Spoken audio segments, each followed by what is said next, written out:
चाहे कश्मीर हो या कन्याकुमारी, हम टुकड़ों में न सोच सकते हैं, न टुकड़ों में हम निर्णय कर सकते हैं। मैं आज बड़ी जिम्मेवारी के साथ इस सदन में इस पवित्र जगह से कहना चाहता हूं, चाहे दक्षिण हो, उत्तर हो, पूर्व हो, पश्चिम हो, छोटे राज्य हो, बड़े राज्य हो, मैं आज एक जिम्मेवारी से कहना चाहता हूं कि ये निर्णय प्रक्रिया किसी के साथ भी भेदभाव नहीं करेगी।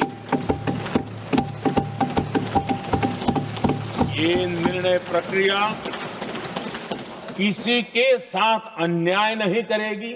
हमारे देश में जब से विमेन रिजर्वेशन को लेकर के चर्चा हुई है और उसके बाद जब जब चुनाव आया है, हर चुनाव में महिलाओं को मिलने वाले इस अधिकार का जिसने विरोध किया है, जिसने विरोध किया है, देश की महिलाओं ने उन्हें माफ नहीं किया है।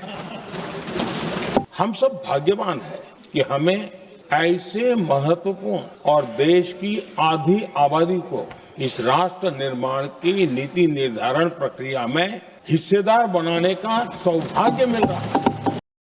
21वीं सदी में भारत एक नए आत्मविश्वास के साथ आगे बढ़ रहा है। विश्व में भी आज भारत की स्वीकृति हम सब महसूस कर रहे हैं और ये हम सबके लिए गौरव का पल है। एक समय हमारे पास आया और इस समय को हमने एक विकसित भारत के संकल्प के साथ जोड़ा है और मैं पक्का मानता हूं कि विकसित भारत का मतलब केवल उत्तम प्रकार के रेल, रास्ते, इंफ्रास्ट्रक्चर या कुछ आर्थिक प्रगति के आंकड़े, सिर्फ इतने से ही विकसित भारत की सीमित कल्पना वाले हम लोग नहीं हैं।